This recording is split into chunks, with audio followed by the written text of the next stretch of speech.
California voters go to the polls Tuesday in the state's top two primary, where the top two finishers will advance to the November ballot. There are just so many candidates running in the election, and it's even tough for us who cover politics to catch up on everything as well. And this year, we have so many Democrats running for office. And some are pointing out that too many Democrats leads a pathway for the Republicans to make it to the top two. Hi, I'm Michael Wan, your host for Michael Wan's Op-Ed Live, and this is LA County Assessor Jeffrey Prang, who is also aiming for his re-election this coming Tuesday. Our show, Op-Ed Live, is not about left or right, it's about what's right or wrong. So Jeffrey, let's talk about your race first. How's your campaign going? It's only 4 days away, it's, right? It's just a handful of days away. Yeah. I'm running for re-election for my first time. 5 days away, yeah. I think my campaign is going well. I feel pretty confident, but I'm running county-wide, so it's very difficult to reach voters and communicate what the assessor is, what we do, why it's important in their lives. But I've been running around for about a year trying to educate voters, and I feel pretty confident that I have a good story to tell and that people will re-elect me. Yeah, and you did a very good job rooting out the corruption that was going on before. It was, right? yes, as you recall, my predecessor was indicted for political corruption, so I had a lot to do to restore public confidence, to improve employee morale. But also, you know how it is, they always say that you should never fail to take advantage of a crisis. Yeah. Crisis provides opportunity to rebuild, right. And to rethink how you do things, and we've done that really well over the last 4 years. How many votes did you get last time around? In the general election in November, in the primary about 126,000. 126,000. And I received 18%. 18%. How many candidates back then? There were 12. 12, and there were no incumbent at that time. No incumbent, right? that's correct. So this time around, you are the incumbent. Yes. And right now, how many candidates? You said 6? There's 4. Four myself included. Yourself included. And how many votes do you think you need to get? Do you have an estimation and a percentage? If past elections are any indication, the winner gets around 500,000 votes. Oh, 500,000 votes. Yeah, that's quite a few votes. All right, okay. So that's your goal, 500,000 votes. Yes, approximately. Okay, all right. Well, good luck on your campaign. You have 5 days. Well, what are you doing throughout the weekend? Are you knocking on doors? Or well, it's hard to knock doors. Knocking doors is difficult. So on Sunday, I'm going to go to a number of African-American churches, which is kind of customary in that community. There are some community picnics where politicians will be coming to shake hands and press the flesh. So there's a number of different politically oriented activities, and I'm going to be working hard all weekend. Finish with the fundraising for the primary? I am. You never finish. Unfortunately, it is the most difficult part. It's the most painful part. You're never really quite finished. So you always have to pay your bills, and frankly, every time you get a little bit more money, you can spend a little bit more money on voter education. Is it usually the people you know who host these fundraising events, or is it through connections or the party helping you out? It's a combination. You got it from the party. Yes, I did. Right? The Democratic Party. So I'm supported by a wide coalition from the Chamber of Commerce to the Business Federation to the Federation of Labor to the Democratic Party. So there's a number of different sources where you can go to raise money. A lot of it is are people who know you and like you and just want to see you do well. Then there's other people who are interested in good governance. Some people actually do business with the assessor, and they want to make certain that they have somebody there that they think is doing the job well. All right. Okay, so Jeffrey, let's talk about the main event, right? Sure. Gubernatorial race first. Who do you pick for the top two? Well, I think I can say with some confidence that it appears as though Lieutenant Governor Gavin Newsom is well poised to come in first. The second place seems to be a little bit more fluid. Based on what I'm reading in the newspaper and seeing the polls, it seems to be a possibility that the Republican John Cox or possibly Antonio Villaraigosa, the former LA mayor, may be vying for second place. I think I just interviewed actually Gavin Newsom weeks ago, and he's a very intelligent man. I can't believe that he suffered dyslexia. You know that he suffered through dyslexia. He sounded very articulate. I would say the candidate who establishment people would love. He was very articulate. He knows how to grab people's attention. And even though I do think that, I mean, we're going to pretty much upload it in our YouTube channel too, his interview, but even though I do know that many of his answers, when I asked him questions, it kind of sounded like canned answers. You know, probably he went through so many town halls. He told me that he went through like 27 town halls. So at that point, you already know what you're going to talk about, right? So I know that it becomes that way. So usually, when I do in this kind of setting, like, you know, doing you and me, I can ask some I can throw some curveballs. But usually, I mean, when I get to talk with Gavin Newsom, which is not a lot, it was actually my first time to engage in an interview with him. I can't ask those curveballs all the time. Yeah. So, well, he's running statewide. He has to speak to a very diverse populace. Yeah. So they probably practice very hard trying to determine what their message is and trying to give it consistently across the state. Because, you know, the worst thing for a politician is to tell one group one thing and another group another thing. So that may come across as sounding canned, but you want to try to provide the same theme wherever you go. Exactly. So there are 27 candidates. I counted it. It's 27 candidates in the governor race, and I would say 5 Democrats are known. You know, Gavin Newsom and John Chang. Delane Easton and Antonio. Delane Easton and Antonio. And in the Republican side, there is, like you just mentioned, aforementioned, John Cox and Travis Allen. Travis Allen. What I don't understand is, so the Sacramento Bee came out with a poll today, and Newsom has 33%. Right. He's the highest, and John Cox is 20%.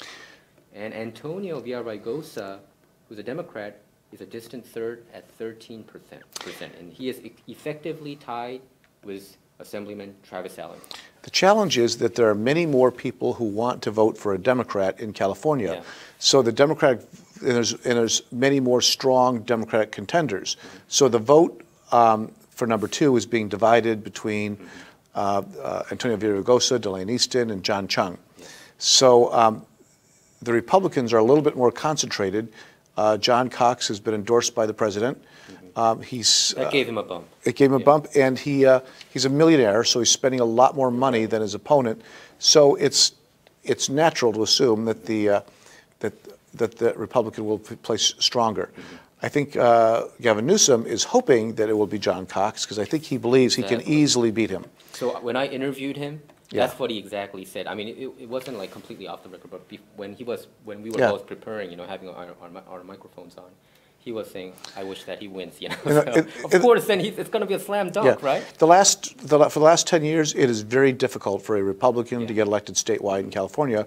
So of course he's going to be delighted. I heard him at a debate. He said he's happy to run against either Cox or Allen because he's confident he can do it. Yeah. Okay, but I do think the Republican base in California seems to be energized, because I thought they were pretty much dead. But I was so surprised from, isn't it from the beginning of this year when John Cox went to number 2 out of the blue in the USC LA Times poll. And I was so surprised. Oh man, I can't even believe a Republican candidate making it to the number 2. And I'm wondering I think Travis Allen probably has to endorse him to make him really, make it sure that John Cox make it to the top 2, but other than that, I can't just rely on the poll numbers. I think Antonio somehow might be able to make it to the top. Yeah, Antonio's spending a lot of money right now. He's getting tons of money, right? He's got a lot of funds. So his message, it means he has a lot of television commercials, a lot of direct mail. He's doing things to pump up his name.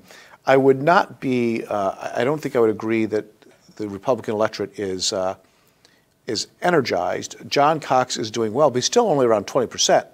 There's still not enough Republicans in the state of California to elect a Republican governor. You were not shocked when you first saw John Cox? No, I mean, he's steadily at number 2 at Sacramento Bee poll. The recent polls. That's because most Republicans are going for him, and there's many more Democrats dividing up the Democratic vote. It's not scattered. That's what they're concentrated. So this is a very natural sort of scenario that you see. A number of years ago, 4 years ago, there was a state Senate race down in the Cerritos area. There was a state assembly member running, and the Republican actually came in first. Everybody's saying the Republicans are energized here. But there were 5 Democrats and 1 Republican. Right. So he had all the Republican votes, which gave him the plurality in the primary. But in the runoff, he got clobbered. And I think that would be the same here. The Republicans really are desperately hoping that he will be in the runoff, because they think that a Republican at the top of the ticket will provide energy to help them defend a number of vulnerable congressional seats. And they also have this gas tax repeal on the ballot in November that they're hoping that will energize their base. Okay. My assessment comes from what I see regarding the sanctuary state opposition, especially in the Orange County area. Yeah. There are so many cities suing the state Right. that is for not following the federal law. So when I saw that, and then together with John Cox heading #2, and you see many polls having Travis Allen as #3, Right.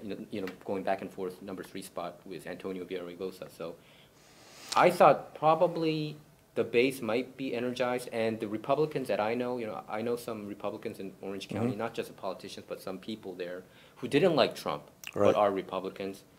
Now they seem to, every single one of them seem to like Trump. That's the assessment. I didn't talk with, of course, every Right. constituents there, but the constituents that I talked with, the people who were never Trumpers now seem to be converted to pro-Trumpers. And I think they seem to be,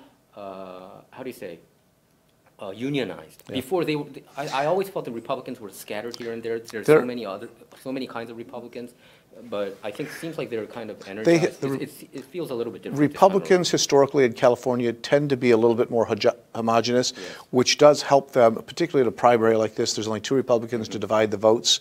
There are pockets like Orange County where they're still in control and still pushing hard.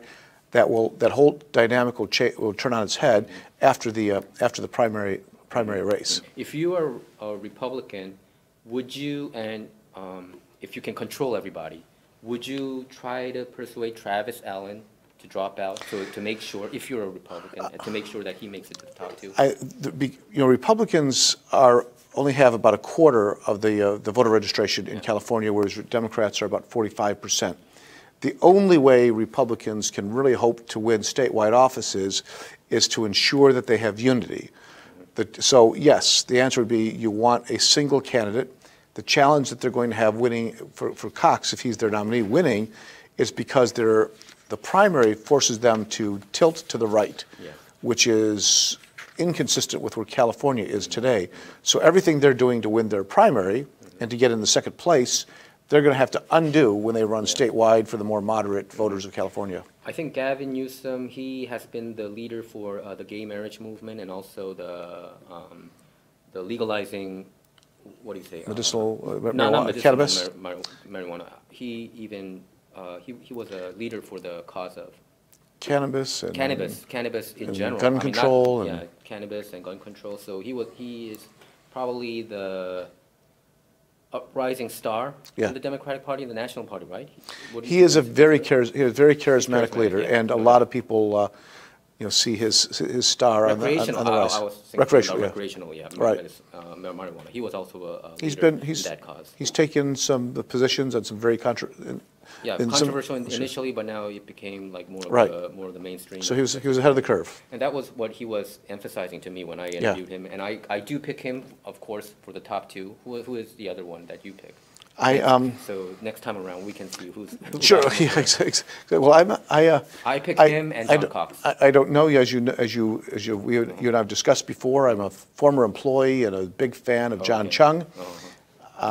He's got to do some really heavy lifting between now and Tuesday to get into second place. He stopped by our company actually. I'm hopeful, but I believe that if I were betting, I'd probably put money on Antonio. Okay. Yeah, I would probably vote for John Chang, but I do think the top 2 I would pick Gavin Newsom and John Cox. So I pick John Cox and you pick Antonio. I think there can make a strong argument for both of them. So I don't think that's a bad assessment. All right. How about the U.S. Senate? That's also gaining a lot of traction. We have this national figure, Dianne Feinstein. Right.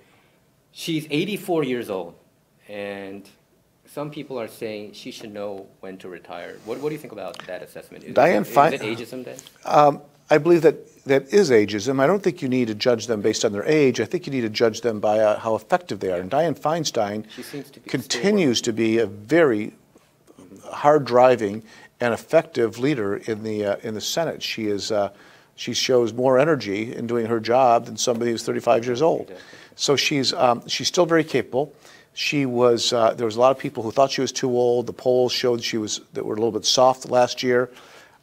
People were saying they want somebody new, but now she didn't even get the endorsement for the California Democratic Party. She has never been. She's not really as liberal as the Democratic Party, so they've never been overly thrilled with her. She's moderate, right? And so, so no, she did not get the endorsement. But most Democratic leaders are all supporting her. Yeah. So I think she's going to win. She's in very strong position right now. Her main Democratic challenger, Senator Kevin De Leon, he's doing okay, but not quite getting the momentum you need to win. That could change after the primary, because if I were guessing, I would say the primary is going to be top two Democrats, Feinstein and Kevin De Leon. But she has, the one thing you could say about Senator Feinstein is she's not tone deaf. She's been listening to the more liberal element of the party, and she's been tacking to the left. She's been attacking Trump, but she's also been moved. She just came out recently and said she has changed her position on the death penalty, and she now opposes the death penalty. And she got, I remember, after 84 years, she decided. I was at the Democratic State Convention in 1990 when she was running for governor, or maybe it was 92 when she ran for senator, and she said, "I support the death penalty," and the whole place booed her. It was. You remember that, huh? I was there. It was. How many years ago you said? It's either 1990 or 1992. It was at least 2 years ago, maybe 20 some odd years ago. It's been changed, but she's willing to listen and learn, and I think that's when you're 84 years old to still be able to roll with the punches and listen to your state and adjust. I think shows remarkable dexterity. So I think it's going to be pretty much even in November race, Ms. Feinstein versus Senate Pro Tem Kevin De Leon. And I think Kevin De Leon probably, if I have to choose, if I go to Las Vegas, I would pick Dianne Feinstein. I think she's going to win. She got most of the endorsements. Yeah. But I think Kevin De Leon, probably he's waiting for the next time around. Because if you're already a candidate for one race, somehow it seems to reflect for the next one. You know, they gain base. They have that base, and then they can put more supporters upon it. And sometimes like Antonio did, right? Before. So sometimes you can run for another office, for a higher office, and you can lose, but not be viewed as a loser. Yeah. They could say, this is a person who's just waiting for the right opportunity. So I guess if assuming that Senator Feinstein gets reelected, Senator De Leon's future prospects depend on how well he runs the race into November. Does he come across with credible ideas?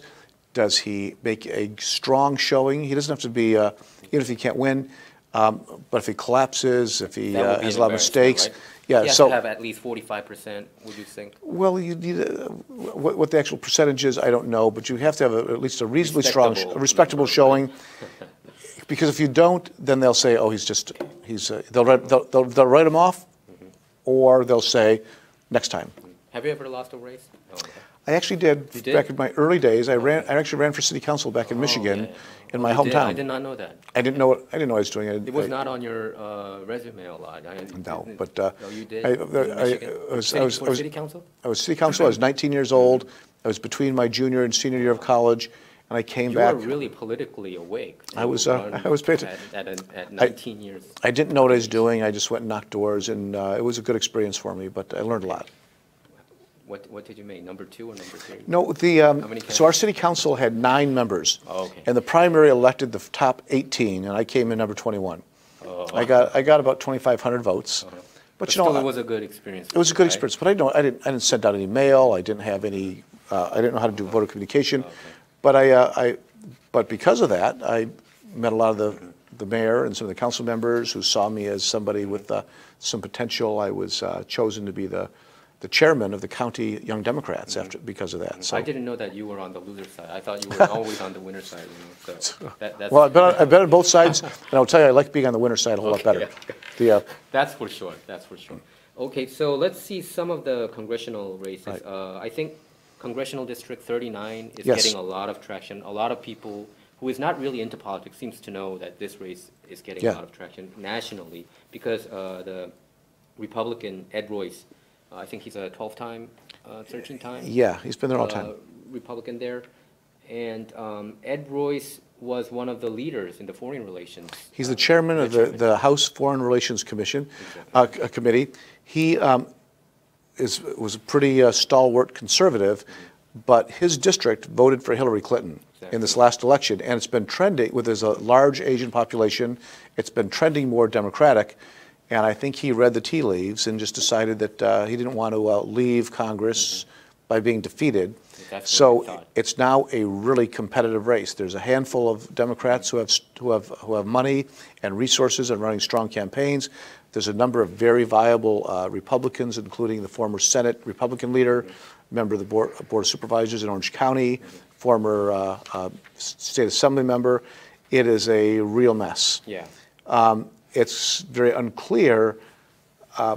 One of the theories is that so many Democrats got in that they may end up dividing the vote. But some Democrats dropped out. I think Jay Chen, he was also one of the prominent candidates, yes. But he decided to drop out. You have two major Democrats, a guy named Gil Cisneros, yeah. and the one who won the lottery. He won the lottery. $266 million. Yep. Can you believe that? And folks? then a lottery winner, $266 million. Many of our viewers probably might not know. People didn't know that he won a lot of money. He created a foundation. A former Navy officer who won $266 million. That would be a Powerball lottery, right?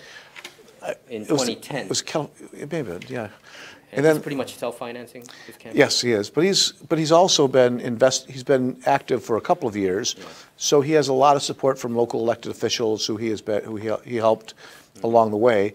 There's a businessman named Andy Thornburn, who's also. It's becoming a very dirty race here. They're getting very dirty. The Democratic Congressional Campaign Committee tried to narrow the field so they could focus their effort. So and now they're concerned that it could be two Republicans that actually get into the runoff, as opposed to a Democrat and Republican. Hard to tell. It's a lot of money being spent on both sides. It's a very difficult race to predict, right? This one. It is, because that district has voted Republican for many decades. Even though it's changing, it hasn't changed to the point where you can have confidence. Yeah. So the Democrats' hope of picking up this seat are a little bit more tenuous at the moment. So this campaign has been gaining a lot of traction because Congressional Campaign Committee's Red to Blue program, by noting that Cisneros had switched his party registration from Republican to Democrat. Is this true, or did you hear about this? I heard that he had been in a decline to state and switched to Democrat. I know he's been taking a task on that from a few Democratic organizations. And also his campaign accused, Cisneros' campaign accused Thornburn's campaign of releasing a fake voicemail with a man purporting to be Cisneros. Have you heard about that? It's so dirty. That is dirty. I've not heard about that particular case, but. And also a Democratic state assembly candidate who had expressed support of Thornburn took to Twitter to accuse Cisneros of sexually harassing her. Did you hear about that? I did not hear about that one. It is becoming really crazy, this 39 race, and even among the Republicans, I think it's dirty. I'm hearing a lot of behind-the-scenes stories. Yeah, the Republicans are having. Young Kim, there's a Korean-American candidate there. She's one of the, I think she's a leading candidate there. She's got the endorsement from Ed I suspect she's probably the leading overall candidate in that race. It's Young Kim, and also there are two other Republicans there too. Sean Nelson. Sean Nelson, who's a Orange County supervisor, and also Bob Huff, former minority chief of the state Senate, right? They're all pretty heavyweights, right? Yeah, they are. So, and you remember Bob Huff just ran for LA County supervisor. Last year he lost in the primary to Catherine Barger. Yeah. But he was the Republican leader in the state Senate for many years. So I've been hearing that, since the Republicans are energized, I've been hearing that Ed Royce might secretly regret, retiring from the congressional race. Yeah, because he might be thinking if it's this chaotic, he might have been able to stick around for a couple more years. Probably. So who do you pick for the top two on this race? On this one, if I had to guess, I would say Gil Cisneros and Young Kim. Me too.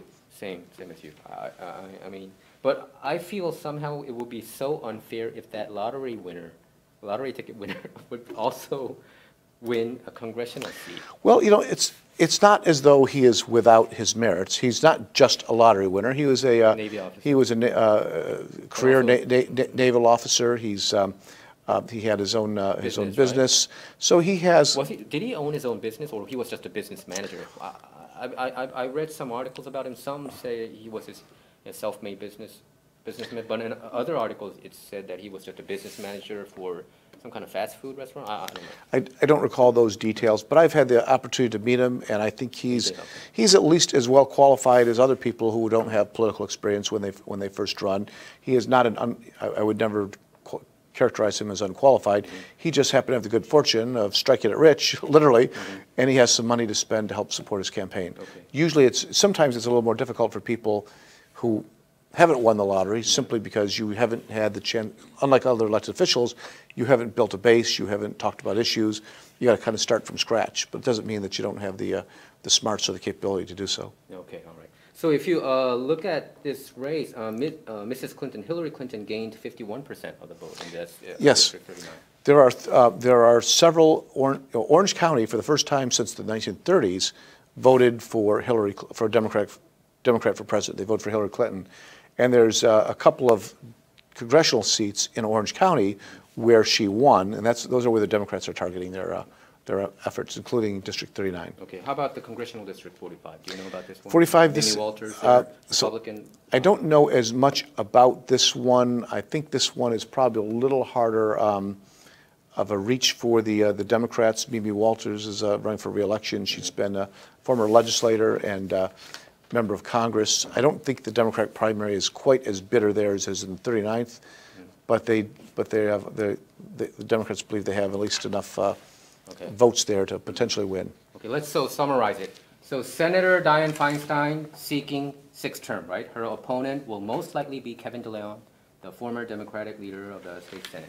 So, and Jeffrey, Orange County also has become a last stand for the state's Republicans. California Democrats holds a 39-14 advantage in United States House seats. 10 years ago, the GOP held a 13-point edge in Orange County, but that is now shrinked to 3 points. Do you think the Republicans are done, or would it be a comeback year for the Republicans? I don't believe it's going to be a comeback year. They may hold on, but I think a lot of the core issues that the Republican Party runs on in California are becoming more and more distant from where most Californians are. Orange County has had a dramatic change from a 13-point lead to a 3-point lead in 10 years. Things are, even in the reddest of the red counties, things are changing. I think it's for the Republican Party to be more relevant in California, they need to temper their message, expand their base, and there's some of their leadership is still very dogmatic, and I think they need to soften that in order to widen their appeal. So do you think the 13 seats would drop to single digits in the U.S. House seat in California? I think the ingredients for that to happen, I think all the elements for that to happen are there. However, I do know that Democrats do have a tendency to grab defeat from the jaws of victory. So there's a lot of chaos, a lot of Democrats running. If they were able to focus on one or two candidates, it would probably be easier for them. So it's very much up in the air. Okay, I have a different take. I think the Republican base is energized. I'm just going with the people that I met. Seems like people are really liking what Donald Trump is doing. I'm talking about the Republicans here. And the people who doubted him being a conservative, now they feel that they do have a conservative in the White House, appointing Judge Neil Gorsuch to the Supreme Court. He's very conservative, right. And also deregulations and pulling out of the Paris Accord. I know that Democrats are all against it, and pulling out of the TPP and the tax cuts, and him trying as best as he could to gut Obamacare. I think Republicans are noticing it, and they notice a leader in him, and people who were very against Trump. I'm talking about a lot of Republicans that I knew, they were against him.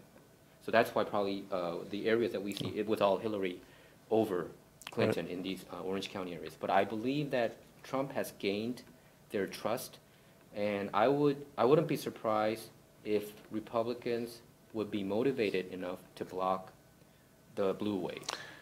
There's simply not enough Republicans to make that. Number-wise, they are. So that's a problem. Their numbers continue to shrink. I believe that the most recent poll showed that people who declined to state any party preference are now about tied with Republicans.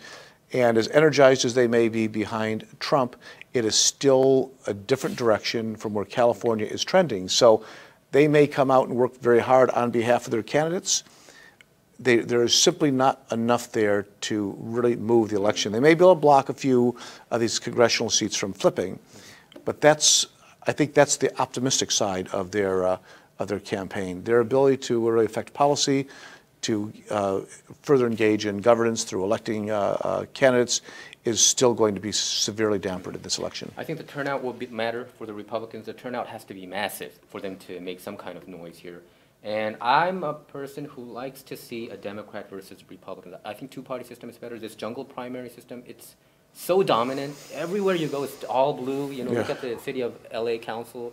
14 of the 15 members are Democrats. The politicians that I meet are probably 8-2 Democrats. So I feel like there should be some kind of balance. That's how I see it. So I would like to see John Cox do well. I want him to make it to the top 2 and see how he does. And it will be very interesting. I think the narrative should shift. And the Democratic Party has been too dominant, in my opinion, in the state of California. So I would like to see, as a spectator of California politics, I would like to see a little bit of more competitiveness going on in this state. I agree with you, but that really is up to the Republicans to take a much less dogmatic approach to a number of policies. Okay. All right. Well, next week we would hope to see you as a winner. You know, let's hope so. Keep my fingers crossed. Thank you. We'll invite you back. So that's our show for today. Our show is not about left or right. It's about being right or wrong.